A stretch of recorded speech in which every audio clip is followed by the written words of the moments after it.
Пайgambarыбыз алейхиссалам убагында bir adam ошого чейинки доордо 99 адам өлтүрүп, анан тооба кылат. Я Куда, күнөөмдү кечир деп молдекеге барып сурайт. Молдеке десе, молда айтат: 99 адам өлтүрүп, дагы сенин тооба кыла турган күмөнүң барбы сеники?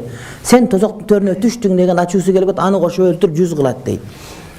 Үмүтсүз болуп барасыз, астынан бир чоң шейх чыгат дейт, сураса айтат дейт: сен канча адам өлтүрсөң дагы, бирок күнөөңү чындап тооба кыла турган болсоң, күнөөгө канчалык көп кирип кеткенине карабастан Кудайым сенин күнөөңдү кечирет дегенде, Кудай Таалам ошол адамдын күнөөсүн кечирет дейт. Башка бир риваятта жок, андай эмес дейт.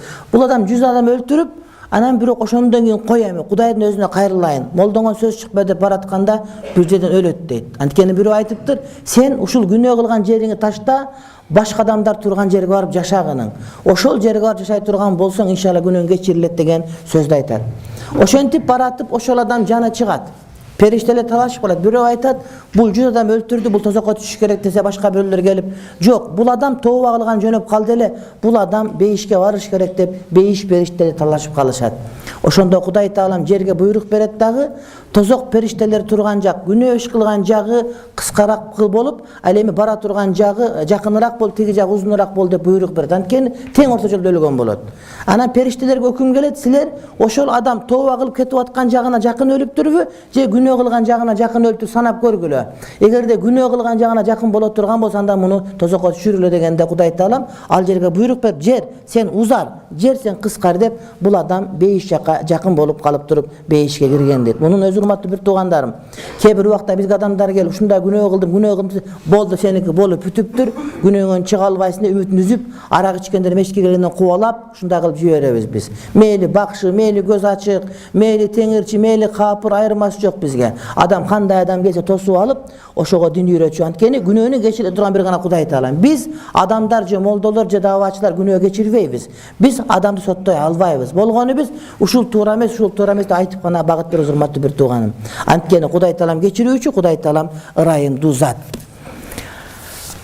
Мына ушул аятты айтат, Азирети Саубан айтат: мен пайгамбарыбыз алейхиссалам айткан уктум дейт. ما أحب أن للدنيا وما فيها بهذه الآية قل يا عبادي الذين أسرفوا على أنفسهم إلى آخر الآية. فقال رجل: يا رسول الله فمن أشرك؟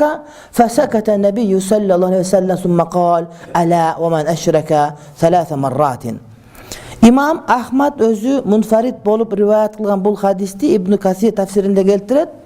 Hazreti Peygamber aleyhisselam aytat: dünyö жана дүнүйөдөгү бардык нерсени ушул аяттын ордуна берем десе ыраазы болбойт элем, ушул аят бардыгынан жогору турат деп азыркы биз окуган аятты окуду.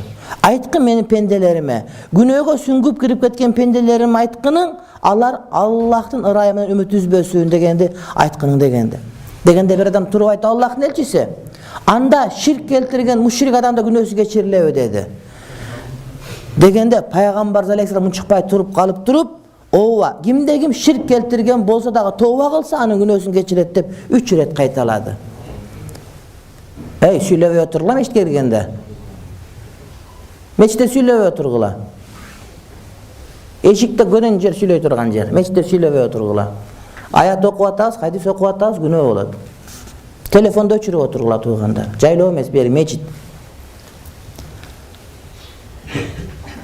Башка бир аятта Аллах Таала күнөөлөрдүн барын кечирет, бирок ширкти кечирбейт деп аят келет. Бул аяттан этегинде хадисте ширкти Кудайым кечирет деп айтып аткан. Эгерде кимдир бирөө тооба кылса, ширкке тооба кылса, Кудай Таала анын күнөөсүн кечирип, тообасын иншалла кабыл кылат. Hazreti İbn Mas'ud aytat: "Ve inne aksara ayatin fil Kur'ani farajan fi suratil Az-Zumar" deyt. Ya kul ya ibadiyellezine asrafu ala anfusihim la taqnatu min rahmetillah. Hazreti İbn Mas'ud aytat: Kur'an-ı Kerim'de muna uşul ayattan başka dağı adamdı köpürөөк sүйүндүрө турган ayatты bilbeyim deyt. Allah Taala adamdı sүйүндүрө турган, sүйүнчү бере турган, өзүнө ишенич бере турган ушул ayattan başka ayatты men bilbeyim, en көп ушул дейт. Көп аяттар бар, бирок ушул ayat en көп sүйүндүрөт дейт.